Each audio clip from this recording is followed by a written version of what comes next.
things are infinite, the universe and human stupidity, and I'm not sure about the universe. The saddest aspect of life right now is that science gathers knowledge faster than society gathers wisdom. The 7 social sins are: wealth without work, pleasure without conscience, knowledge without character, commerce without morality, science without humanity, worship without sacrifice, politics without principle. From a sermon given by Frederick Lewis Donaldson in Westminster Abbey, London, on March 20th, 1925. Never memorize something that you can look up. 1. Remember to look up at the stars and not down at your feet. 2. Never give up work. Work gives you meaning and purpose, and life is empty without it. 3. If you are lucky enough to find love, remember it is there and don't throw it away. If we knew what it was we were doing, it would not be called research, would it? Somewhere, something incredible is waiting to be known. The important thing is not to stop questioning. Curiosity has its own reason for existence. One cannot help but be in awe when he contemplates the mysteries of eternity, of life, of the marvelous structure of reality. It is enough if one tries merely to comprehend a little of this mystery each day. Old man's advice to youth: never lose a holy curiosity. Life Magazine, May 2nd, 1955, page 64-inch. The fact that we live at the bottom of a deep gravity well, on the surface of a gas-covered planet going around a nuclear fireball 90 million miles away, and think this to be normal is obviously some indication of how skewed our perspective tends to be. The most beautiful experience we can have is the mysterious. It is the fundamental emotion that stands at the cradle of true art and true science. Time is a drug. Too much of it kills you. An expert is a person who has made all the mistakes that can be made in a very narrow field. I'm sure the universe is full of intelligent life. It's just been too intelligent to come here. We're just an advanced breed of monkeys on a minor planet of a very average star. But we can understand the universe. That makes us something very special. Science and religion are not at odds. Science is simply too young to understand. In the beginning there was nothing, which exploded. That which can be asserted without evidence can be dismissed without evidence. Though my soul may set in darkness, it will rise in perfect light. I have loved the stars too fondly to be fearful of the night. Everything must be made as simple as possible, but not simpler. A man who dares to waste 1 hour of time has not discovered the value of life. Nothing in life is to be feared, it is only to be understood. Now is the time to understand more, so that we may fear less. The good thing about science is that it's true whether or not you believe in it. For me, I am driven by 2 main philosophies: know more today about the world than I knew yesterday, and lessen the suffering of others. You'd be surprised how far that gets you. Heard melodies are sweet, but those unheard are sweeter. Science is not only compatible with spirituality, it is a profound source of spirituality. Your assumptions are your windows on the world. Scrub them off every once in a while, or the light won't come in. Space is big. You just won't believe how vastly, hugely, mind-bogglingly big it is. I mean, you may think it's a long way down the road to the chemists, but that's just peanuts to space. If I have seen further, it is by standing on the shoulders of giants. If you wish to make an apple pie from scratch, you must first invent the universe. A thinker sees his own actions as experiments and questions as attempts to find out something. Success and failure are for him answers above all. It would be possible to describe everything scientifically, but it would make no sense. It would be without meaning, as if you described a Beethoven symphony as a variation of wave pressure. We are going to die, and that makes us the lucky ones. Most people are never going to die because they are never going to be born. The potential people who could have been here in my place, but who will in fact never see the light of day, outnumber the sand grains of Arabia. Certainly those unborn ghosts include greater poets than Keats, scientists greater than Newton.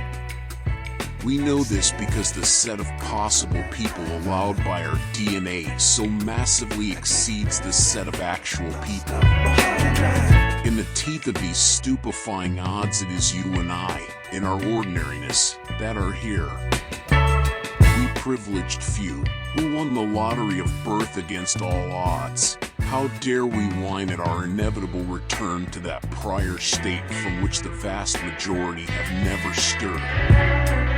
Life would be tragic if it weren't funny. For me, it is far better to grasp the universe as it really is than to persist in delusion, however satisfying and reassuring. Any sufficiently advanced technology is indistinguishable from magic. You never change things by fighting the existing reality. To change something, build a new model that makes the existing model obsolete.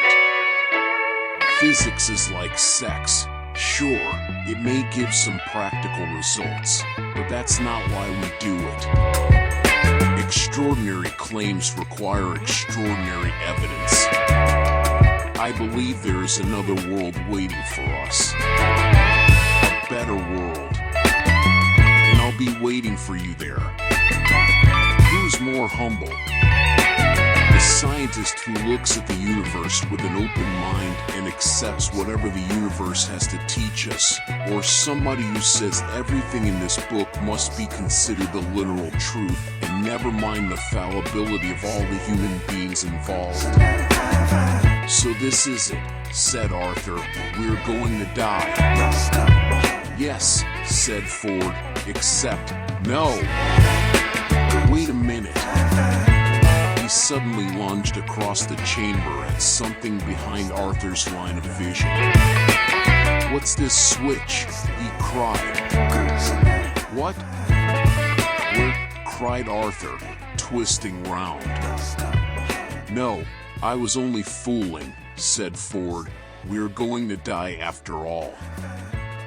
I can see how it might be possible for a man to look down upon the earth and be an atheist, but I cannot conceive how a man could look up into the heavens and say there is no God. In my opinion, we don't devote nearly enough scientific research to finding a cure for jerks. Do you know what we call opinion in the absence of evidence? We call it prejudice. If you try and take a cat apart to see how it works, the first thing you have on your hands is a non-working cat. Wisdom is not a product of schooling, but of a lifelong attempt to acquire it. We are an impossibility in an impossible universe.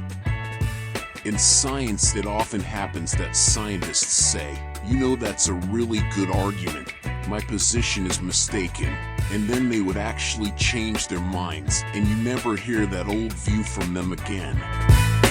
They really do it. It doesn't happen as often as it should, because scientists are human and change is sometimes painful. But it happens every day. I cannot recall the last time something like that happened in politics or religion. For, after all, how do we know that 2 and 2 make 4? Or that the force of gravity works? Or that the past is unchangeable? If both the past and the external world exist only in the mind, and if the mind itself is controllable, what then? I have a friend who's an artist and has sometimes taken a view which I don't agree with very well. He'll hold up a flower and say, "Look how beautiful it is," and I'll agree. Then he says, "I as an artist can see how beautiful this is, but you as a scientist take this all apart and it becomes a dull thing," and I think that he's kind of nutty. First of all, the beauty that he sees is available to other people and to me too, I believe. Although I may not be quite as refined aesthetically as he is. I can appreciate the beauty of a flower. At the same time, I see much more about the flower than he sees. I could imagine the cells in there, the complicated actions inside, which also have a beauty. I mean, it's not just beauty at this dimension, at 1 centimeter. There's also beauty at smaller dimensions, the inner structure, also the processes. The fact that the colors in the flower evolved in order to attract insects to pollinate it is interesting. It means that insects can see the color. It adds a question: does this aesthetic sense also exist in the lower forms? Why is it aesthetic? All kinds of interesting questions which the science knowledge only adds to the excitement, the mystery, and the awe of a flower. It only adds. I don't understand how it subtracts. Beware the irrational, however seductive. Shun the transcendent and all who invite you to subordinate or annihilate yourself. Distrust compassion, prefer dignity for yourself and others. Don't be afraid to be thought arrogant or selfish. Picture all experts as if they were mammals. Never be a spectator of unfairness or stupidity. Seek out argument and disputation for their own sake. The grave will supply plenty of time for silence. Suspect your own motives and all excuses. Do not live for others any more than you would expect others to live for you. God does not play dice with the universe. I suppose it is tempting, if the only tool you have is a hammer, to treat everything as if it were a nail. Science investigates, religion interprets. Science gives man knowledge, which is power. Religion gives man wisdom, which is control. Science deals mainly with facts. Religion deals mainly with values. The two are not rivals. The most incomprehensible thing about the world is that it is at all comprehensible.